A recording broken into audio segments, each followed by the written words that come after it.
승무패 50회차 현미경 분석 1부 첫 번째 경기는 아르메니아 대 크로아티아의 경기입니다. 저는 무패 투폴로 가보도록 하겠습니다. 단통픽 추천으로는 아르메니아의 단통 패배를 추천드리도록 하겠습니다.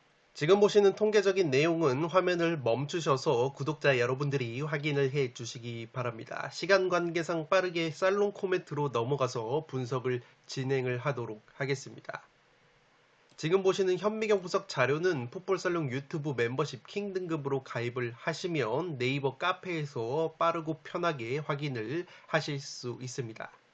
아르메니아의 FIFA 랭킹이 92, 크로아티아의 FIFA 랭킹이 6위이기 때문에 체급 차이가 꽤 나는 매치라고 보시면 되겠습니다.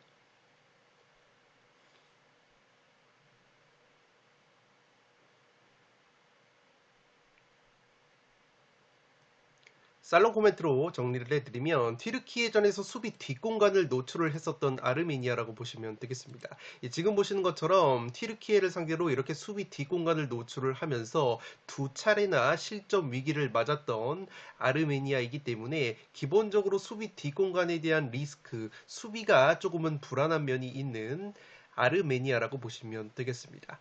크로아티아 같은 경우에는 모드리치, 페리시치 같이 중원과 측면 쪽에서 원체 패스 능력이 뛰어난 자원들이 많고 특히나 이러한 선수들은 이렇게 수비 뒷공간이 나올 경우에는 전방으로 양질의 스루 패스나 로빙 스루 패스를 뿌려줄 수 있는 능력이 있기 때문에 아르메니아가 홈에서 크로아티아를 상대로 이렇게 수비 뒷공간을 많이 노출하게 될 경우에는 크로아티아에게 허무하게 실점을 하는 그림이 그려지지 않나 싶습니다. 최근 아르메니아가 기세가 좋다고 하더라도 A매치 12경기에서 실점이 무려 29실점, 무실점 경기가 한 경기도 없었을 정도로 꾸준하게 실점을 하고 있는 수비가 상당히 불안하기 때문에 이 크로아티아를 상대로 무실점 경기를 하는 것은 상당히 어렵지 않을까 생각이 되고 있습니다.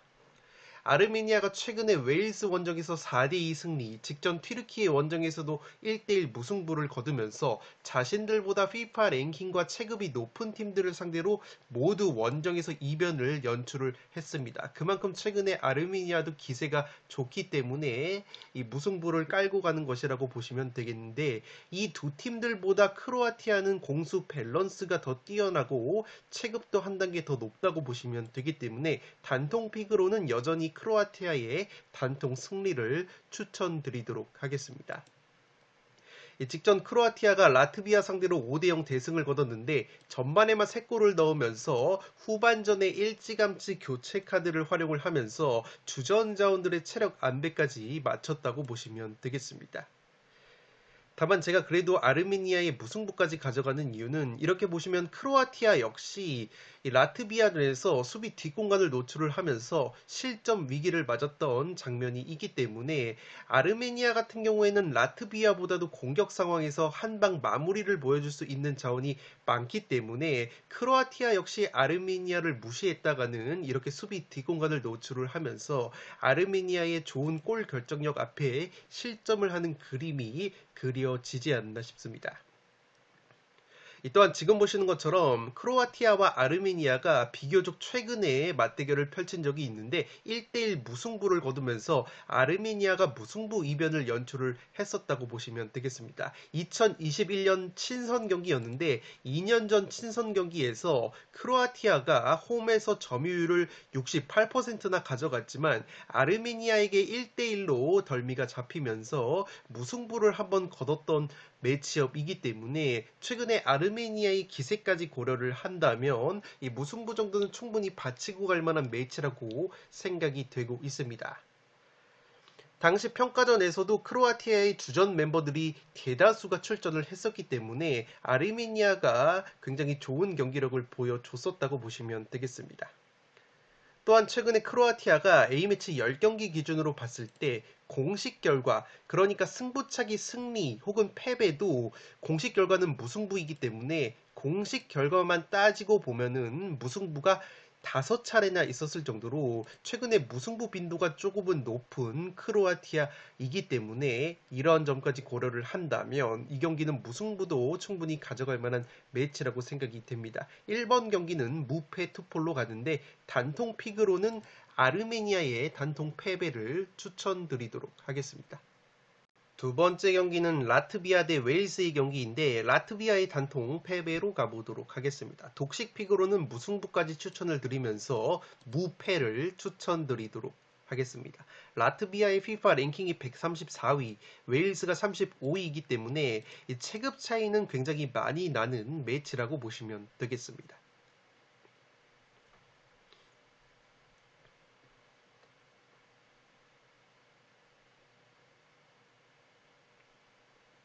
살롱 코멘트로 정리를 해드리면 지난 3월 달에 이미 양팀이 1차전 맞대결을 펼쳤는데 당시에 웨일스가 홈에서 힘겹게 1대0 승리를 거뒀던 라트비아전이라고 보시면 되겠습니다. 당시에 웨일스가 홈에서 점유율을 무려 72%나 가져갔고 슈팅을 15개나 때렸지만 1득점에 그쳤던 웨일스이기 때문에 의외로 라트비아 상대로 상당히 고전을 했었던 지난 3월 달의 맞대결이라고 보시면 되겠습니다. 당시 라트비아의 37살 베테랑 골키퍼 스테인 보르스 선수가 웨일스 상대로 결정적인 선박을 4차례나 보여주면서 상당히 좋은 모습을 보여줬다고 보시면 되겠습니다. 다만 라트비아 같은 경우에는 이번 9월 A매치에 이 스테인 보르스 골키퍼가 부상 여파가 있어서 발탁이 되지 못했기 때문에 골문이 다소 헐거워진 부분이 있습니다. 직전 크로아티아전에서도 0대5로 대패를 당한 라트비아인데 스테인 보르스 골키퍼 대신에 출전을 했었던 닐스 프린스라는 골키퍼가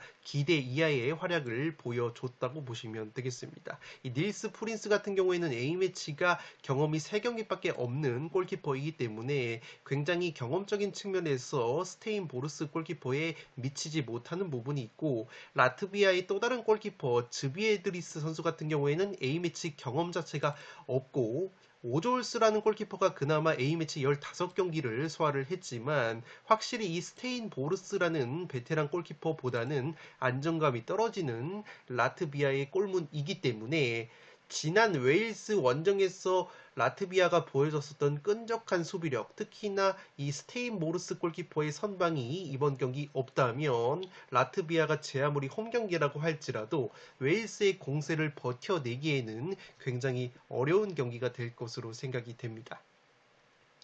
또한 지난 웨일스와의 1차전 맞대결에서 웨일스 상대로 괜찮은 제공권 경합을 보여줬었던 라트비아의 베테랑 중앙 수비수인 마르치스 오슈 선수 같은 경우에도 직전 크로아티아전에서 벤치에는 이름을 올렸지만 결장이 됐기 때문에 이 선수가 기본적으로 키가 192cm 장신의 수비수이기 때문에 만약에 이 오슈 선수가 또다시 웨일스전에 결정이 된다면 웨일스 특유의 높이, 제공권 경합 면에서 라트비아가 열세를 보일 가능성이 있어 보입니다. 지난 웨일스전에서도 라트비아가 웨일스가 올린 측면 크로스 웨일스의 장신 공격수 키퍼 무어의 헤딩으로 결승골을 실점을 했기 때문에 제공권적인 측면이 상당히 중요한 라트비아의 수비라고 보시면 되겠습니다. 다만 웨일스 같은 경우에는 최근에 A매치 원정 6경기에서 2무 4패로 승리가 없었을 정도로 원정 경기력 기복이 상당히 심하다고 보시면 되겠습니다. 물론 웨일스가 이전에 원정 경기를 치렀던 팀들은 모두 라트비아보다 훨씬 더 체급이 높은 팀들이었지만 확실히 웨일스라는 팀은 홈보다 원정에서 경기력이 떨어지는 약점이 있습니다. 여전히 웨일스가 가레스 베일 선수가 국가대표팀 은퇴를 한 이후에 공격 상황에서 확실한 한방, 클러치 능력을 보여줄 수 있는 피니셔가 부족하다고 보시면 되겠습니다. 이 주중 대한민국과의 평가전에서도 보면 최전방에 웨일스가 브레넌 존슨이나 브로드헤드 같은 작지만 빠른 선수들을 배치를 해서 공격을 진행을 했는데 과연 라트비아의 밀집 수비를 상대로는 이러한 공격 조합이 얼마만큼 효과를 거둘 수 있을지 다소 의문이라고 보시면 되겠습니다. 만약에 웨일스가 전방에 빠른 브로드헤드나 브레넌 존슨 등으로 재미를 보지 못한다면 또다시 장신 공격수인 키퍼 무어 선수를 투입을 해서 롱볼이나 단순 크로스 공격으로 나설 가능성이 높은데, 이러한 단순한 패턴으로는 지난 라트비아와의 1차전 맞대결 때처럼 라트비아의 골문을 여는데 적잖이 애를 먹을 수 있는 리스크가 있어 보입니다. 라트비아의 주전 골키퍼 스테인 보르스의 결장으로 인한 골문 불안감, 웨일스가 유로 본선행을 위해서는 이번 경기 반드시 승리를 거둬야 된다는 동기부여까지 고려를 한다면 여전히 웨일스의 승리 가능성이 높아 보이는 매치이지만, 웨일스가 원정 경기력 기복이 굉장히 심한 편이고 최전방 공격 해결사의 부재, 그리고 지난 1차전 라트비아전에서 상당히 고전을 했던 점까지 고려를 한다면 이 경기도 무승부 정도의 이변은 충분히 노려볼 만한 매치라고 생각이 됩니다. 이번 경기는 라트비아의 단통 패배로 가는데 독식픽으로는 무패를 추천드리도록 하겠습니다. 세 번째 경기는 아이슬란드 대 보스니아의 경기인데 무패 투폴로 가면서 원정팀 보스니아 사이드로 가보도록 하겠습니다. FIFA 랭킹적인 측면에서는 아이슬란드가 67위, 보스니아가 62위이기 때문에 체급 차이가 그렇게 나지 않는 매치업이라고 보시면 되겠습니다.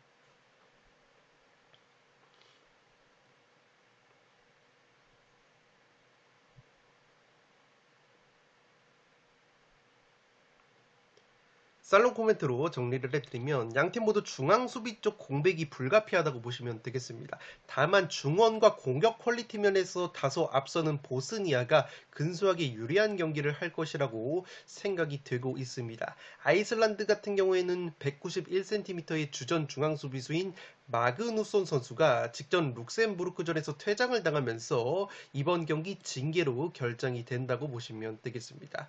또 다른 아이슬란드의 주전급 중앙 수비수인 A매치 42경기를 소화를 한 잉가손이라는 수비수 역시 부상 여파로 결정이 되고 있기 때문에 아이슬란드가 중앙 수비 쪽 공백이 불가피하다고 보시면 되겠습니다. 마찬가지로 보스니아 역시 주전 중앙 수비수인 아메도지치 선수가 부상으로 결장 중이고, 또 다른 중앙 수비수인 바리시치 선수 역시 부상 여파가 있기 때문에 이 보스니아 역시 중앙 수비 쪽에 전력 누수가 있다고 보시면 되기 때문에 양팀 모두 수비 조직력이 흔들릴 가능성이 상당히 높다고 보시면 되겠습니다. 다만 보스니아 쪽이 중원과 공격 퀄리티가 아이슬란드보다는 확실히 나은 부분이 있어 보입니다. 먼저 보스니아 같은 경우에는 미들진이 상당히 탄탄한데 AC 밀란의 주전 미드필더 크루니치 선수를 필두로 과거 바르셀로나에서 활약을 했었던 피아니치, 그리고 최근에 아약스에서 두각을 나타내고 있는 타이로비치까지 수준급 미들 자원이 많은 것이 바로 보스니아라고 보시면 되겠습니다. 또한 보스니아의 공격 쪽에서는 이 잔뼈가 굵은 베테랑 공격수 에딘 제코 선수가 최근에 페네르바체로 이적이 됐는데 이 페네르바체에서 상당히 좋은 골 감각을 보여주고 있습니다. 소속팀 페네르바체에서 최근에 5골 1도움, 상당히 많은 공격 포인트를 기록을 하고 있고, 직전 리텐슈타인전에서도 제코 선수가 한 골을 넣으면서 이렇게 최근에 굉장히 좋은 골 감각을 유지를 하고 있는 보스니아의 에딘 제코라고 보시면 되겠습니다.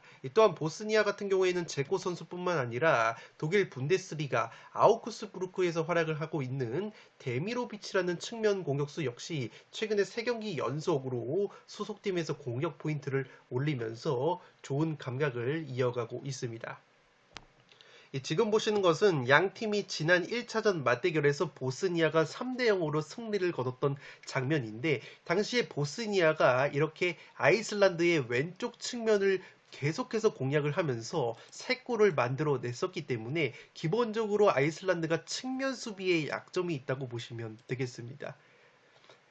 또한 지금 보시는 것은 직전 룩셈부르크전에서 아이슬란드가 1대3으로 패배를 당했을 때 수비 뒷공간을 노출하는 장면인데, 이렇게 룩셈부르크를 상대로 여러 차례 수비 뒷공간을 노출을 하면서 3실점을 당했고 수비수까지 퇴장을 당했기 때문에 아이슬란드가 최근에 수비력이 상당히 흔들리고 있다고 보시면 되겠습니다.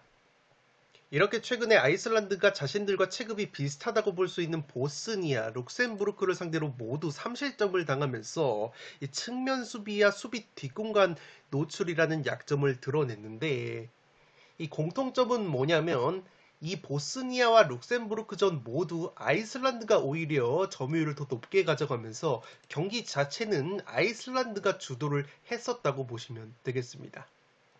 최근에 아이슬란드가 FIFA 랭킹 200위 최하위권인 리히텐슈타인전을 제외하면 A매치 7경기에서 모두 실점을 당하면서 수비력이 흔들리고 있기 때문에 보스니아 쪽으로 근소하게 기우는 매치가 될 것으로 생각이 됩니다.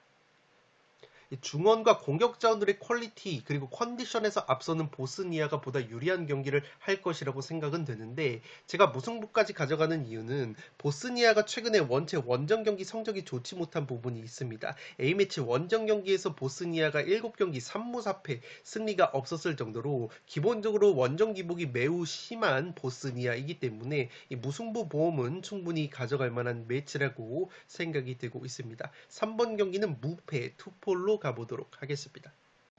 네 번째 경기는 포르투갈 대 룩셈부르크의 경기인데 포르투갈의 단통 승리로 가보도록 하겠습니다. 포르투갈의 FIFA 랭킹이 9위, 룩셈부르크가 89위이기 때문에 체급 차이가 굉장히 많이 나는 매치라고 보시면 되겠습니다.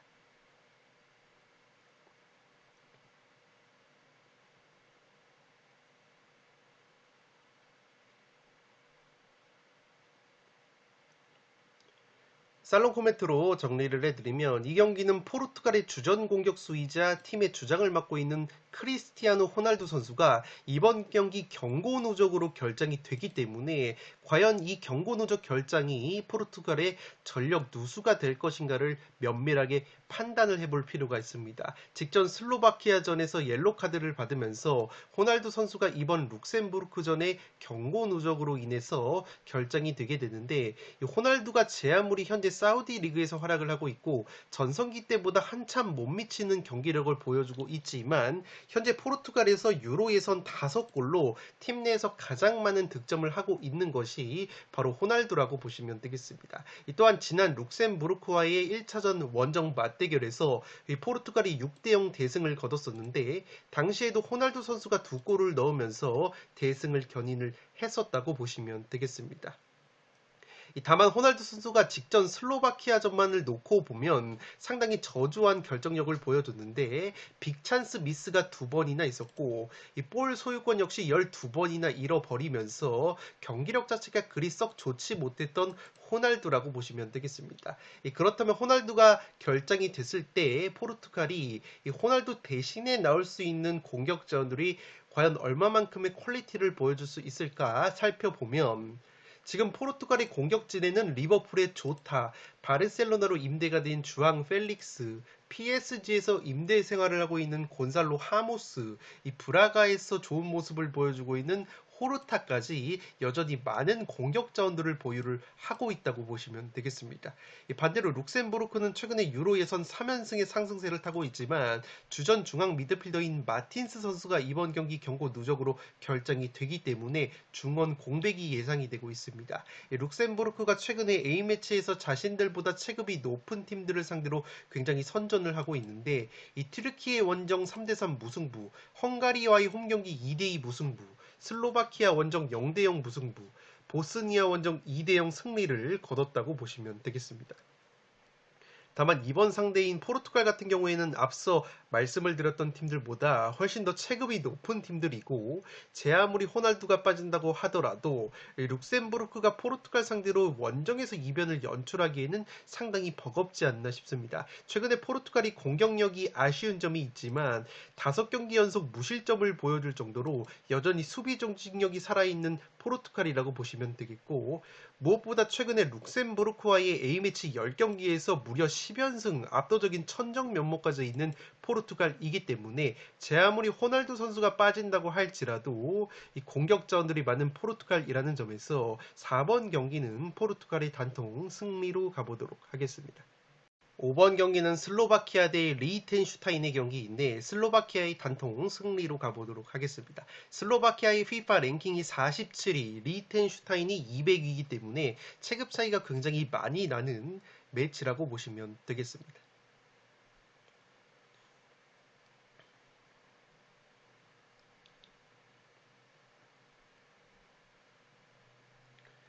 살롱 코멘트로 정리를 해드리면 직전 포르투갈과의 경기에서 비록 0대1로 패배를 당한 슬로바키아이지만 상당히 대등한 경기 내용을 보여줬다고 보시면 되겠습니다. 이 포르투갈 상대로 점유율은 근소하게 뒤졌지만 슬로바키아가 슈팅 숫자가 10개 대 12개로 팽팽했고 기대 득점각 같은 경우에는 오히려 0.95골로 포르투갈의 0.91골보다 근소하게 앞섰다고 보시면 되겠습니다. 다만 여전히 슬로바키아가 수비와 중원 라인의 퀄리티에 비해서 최전방 공격에 아쉬움이 드러났던 경기라고 보시면 되겠고, 이 슬로바키아가 전반 막바지 하라슬린 선수의 슈팅이 포르투갈이 골대를 맞히면서 득점이 무산된 것이 상당히 아쉽다고 보시면 되기 때문에 여전히 슬로바키아가 최전방 골 결정력이 상당히 떨어지는 약점이 있다고 보시면 되겠습니다. 또한 지금 보시는 것처럼 포르투갈전에서 슬로바키아가 이렇게 후방에서 빌드업을 전개하다가 포르투갈의 전방 압박이 공을 빼앗기면서 실점 위기를 맞았던 장면이 몇 차례 있었는데 과연 피파 랭킹 200등 리텐슈타인이 슬로바키아 상대로 원정에서 이렇게 전방 압박을 보여줄 가능성은 상당히 떨어진다고 보시면 되겠습니다. 오히려 이렇게 체급이 떨어지는 팀이 무리해서 전방 압박을 가하다가는 지난 조지아 대 스페인전 조지아가 1대7로 스페인에게 대패를 당한 것처럼 뒷공간이 허무하게 무너지면서 대량 실점을 당할 수도 있기 때문에 따라서 이렇게 리텐슈타인도 포르투갈처럼 전방 압박을 가할 가능성은 상당히 떨어져 보이고 지난 홈에서의 맞대결처럼 리텐슈타인이 수비 위주의 전술을 가져갈 가능성이 높아 보입니다. 지난 홈 경기에서 슬로바키아 상대로 리텐슈타인이 0대1 한 골차 끈적한 패배를 당했었기 때문에 또다시 슬로바키아가 빈공을 보여준다면 의외로 리텐슈타인의 밀집 수비를 뚫어냄에 있어서 빈공을 보여줄 가능성도 있지 않나 싶습니다. 지난 리히텐슈타인 원정에서 슬로바키아가 1대 0으로 승리를 거뒀는데 당시 점유율이 70% 가까이 높았지만 슈팅을 무려 22개나 때렸음에도 이 리히텐슈타인을 상대로도 한 골밖에 넣지 못했던 이 슬로바키아라고 보시면 되겠습니다.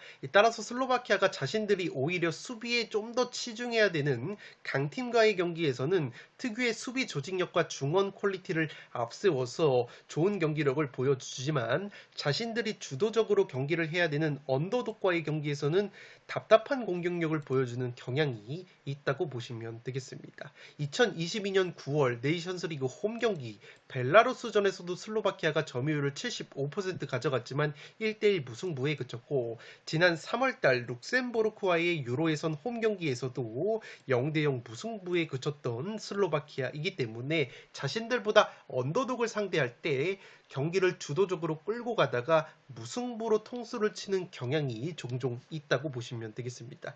다만 제가 그래도 슬로바키아 쪽으로 가는 이유는 이번 상대 리히텐슈타인은 FIFA 랭킹이 200등으로 현재 A매치에서 18연패 A매치 20경기에서 1무 19패로 승리가 없는 팀이고 심지어 리히텐슈타인 같은 경우에는 자체적인 프로리그도 없는 나라이기 때문에 슬로바키아가 그래도 홈에서 꾸역승은 거둘 수 있는 매치가 될 것으로 생각이 되고 있습니다. 따라서 5번 경기는 슬로바키아의 단통 승리로 가보도록 하겠습니다. 6번 경기는 스페인 대 키프로스의 경기인데 스페인의 단통 승리로 가보도록 하겠습니다. 스페인의 FIFA 랭킹이 10위, 키프로스가 118등이기 때문에 체급 차이가 굉장히 많이 나는 매치라고 보시면 되겠습니다.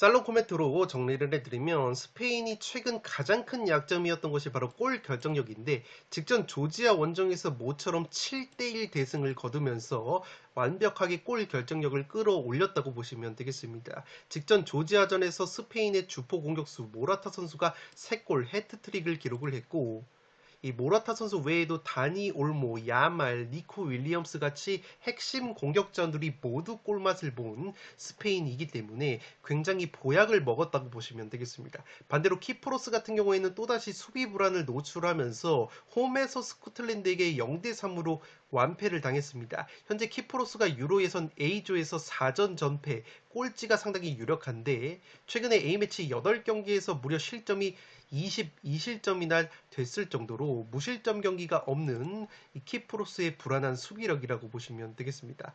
따라서 수비력이 극도로 불안한 키프로스를 상대로 골 결정력에 자신감을 찾은 스페인이 홈에서 무난하게 승리를 가져갈 만한 매치라고 생각이 되고 있습니다. 심지어 키프로스 같은 경우에는 이번 유로 예선에서 이 수비력뿐만 아니라 공격력에서도 4경기 2골 빈공을 보여주고 있을 정도로 A조 팀들과의 체급 차이를 여실히 느끼고 있는 키프로스이기 때문에 골 결정력에 자신감을 찾게 된 스페인 원정에서 키프로스가 이변을 연출하기에는 굉장히 어렵지 않을까 싶습니다. 6번 경기는 스페인의 단통 승리로 가보도록 하겠습니다.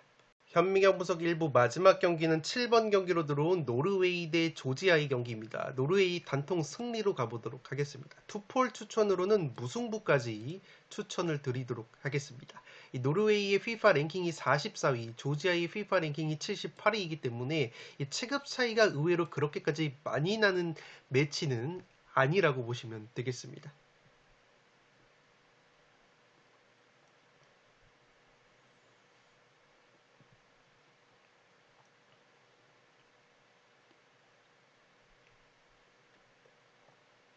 살롱 코멘트로 정리를 해드리면 이 경기는 상황적으로 보면 노르웨이가 직전 요르단과의 평가전에서 6대0 대승을 거뒀고 조지아는 반대로 스페인과의 홈경기에서 1대7 대패를 당한 상황이기 때문에 현재 노르웨이 쪽으로 투표율이 몰리고 있다고 보시면 되겠습니다.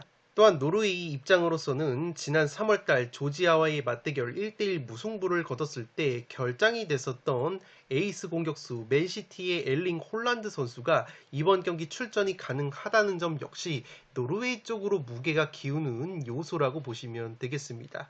심지어 이번 조지아전을 위해서 앞선 요르단과의 평가전에서는 휴식을 취했던 노르웨이의 엘링 홀란드라고 보시면 되겠습니다. 다만 조지아가 직전 스페인전에서 1대7 대패를 당한 것은 굉장히 뼈아프지만 이 조지아가 자멸한 부분이 컸다고 보시면 되겠습니다. 이 스페인에게 선제 실점을 당한 이후에 조지아가 무리해서 압박 라인을 끌어올렸고 이후에 계속해서 허무하게 추가 실점을 내준 것이 대패의 원인이 됐다고 보시면 되겠습니다. 따라서 조지아가 여전히 선제 실점을 하지 않는 상황에서 수비 밸런스를 유지를 하면서 특유의 역습 한 방을 보여줄 수 있다면 노르웨이가 여전히 고전할 가능성이 있는 매치라고 생각이 되고 있습니다. 지금 보시는 것은 지난 양팀의 1차전 맞대결에서 조지아가 동점골을 넣는 장면인데 조지아가 롱볼을 통해서 역습을 전개를 했고 이 조지아의 골 결정력이 좋은 공격수 미카우타지 선수가 마무리를 하면서 조지아가 1대1 무승부를 노르웨이 상대로 일궈냈다고 보시면 되겠습니다. 반면에 노르웨이 같은 경우에는 엘링 홀란드 선수가 이번 경기 출전이 가능하지만 지난 조지아와의 1차전 맞대결에서 노르웨이에서 골을 넣었던 또 다른 장신 공격수 쇠를로트 선수가 이번 경기 부상 여파로 결정이 됩니다. 이 노르웨이가 의외로 쇠를로트와 홀란드 트윈타워를 동시에 출격을 시켰을 때 좋은 결과가 많았고 그만큼 두 사람이 의외로 공전이 잘 이루어졌던 노르웨이이기 때문에 이 쇠를로트라는 공격수가 부상으로 이탈이 된 것은 이 노르웨이로서는 전력 누수라고 보시면 되겠습니다. 다만 조지아의 경우에도 핵심 측면 공격수 흐비차 선수가 이 스페인전에서도 침묵을 하면서 최근에 공식 경기 20경기 무득점 행진을 이어갔습니다. 역습 한 방의 위력이 다소 떨어져 있는 조지아인데 아무래도 흐비차 선수가 한창 좋았을 때보다는 컨디션이 다소 떨어져 있는 점이 크다고 보시면 되겠고 물론 스페인을 상대로도 조지아의 흐비차 선수가 드리블 자체가 굉장히 많았고 위협적인 모습을 몇 차례 보여줬지만 이 흐비차 선수가 굉장히 고립이 되는 장면이 많았고 심지어 이 흐비차 선수가 공이 오지 않으니까 조지아의 수비 쪽으로 내려가서 공을 잡게 되면서 흐비차 선수가 전진해야 되는 거리가 상당히 멀어졌기 때문에 이러한 점도 흐비차 선수의 공격 파괴력이 나오지 않는 이 한계라고 보시면 되겠습니다. 또한 지금 보시는 것처럼 조지아가 스페인의 공격수 모라타 선수에게 허무하게 헤딩으로 실점을 하는 장면이 있었는데 이 조지아 선수들이 피지컬이 나쁘지 않음에도 불구하고 이렇게 허무하게 제공권 경합 면에서 밀리는 부분이 있었기 때문에 기본적으로 헤딩 뚝배기가 나쁘지 않은 노르웨이의 엘링 홀란드 선수에게 제공권 경합 면에서도 밀릴 가능성이 있다고 보시면 되겠습니다. 지금 보시는 것처럼 엘링 홀란드 선수가 프리미어리그에서 넣은 골이 42골인데 그 42골 중에서 8골이 헤딩 뚝배기 득점이었기 때문에 이렇게 스페인전에서 공중볼에 약점을 노출을 했었던 조지아의 수비진이 과연 엘링 홀란드의 뚝배기도 막아낼 수 있을지 의문감이 든다고 보시면 되겠습니다. 따라서 노르웨이는 전방에 홀란드를 향해서 양질의 크로스나 롱볼을 뿌려줄 수 있다면 홀란드 특유의 뚝배기 득점이 나오면서 쉽게 경기를 끌고 갈 수 있는 매치가 될 것으로 생각이 됩니다. 전반적으로 공수 양면에서 피지컬이 원체 뛰어난 노르웨이이기 때문에 세트피스 상황에서도 꽤나 유리해 보이는 노르웨이라는 점에서 저는 노르웨이의 단통 승리로 가지만 폴드스의 여유가 있으신 분들은 조지아 특유의 롱볼 역습이 여전히 위협적일 가능성이 있기 때문에 무승부까지 이변픽을 추천드리도록 하겠습니다. 네, 이것으로 현미경 분석 1부를 모두 마치도록 하겠습니다. 나머지 8번부터 14번 경기는 현미경 분석 2부에서 다뤄드릴 것을 약속드리면서 저는 물러가 보도록 하겠습니다. 끝으로 영상이 도움이 되신 분들은 좋아요와 구독 버튼을 눌러주시면 풋볼살롱 채널에 크나큰 힘이 됩니다. 구독 버튼 옆에 종 모양의 알림 설정을 해주시면 그 누구보다 빠르게 양질의 축구, 승무패, 프로토 관련 분석 컨텐츠를 만나보실 수 있습니다. 지금까지 풋볼살롱이었습니다. 감사합니다.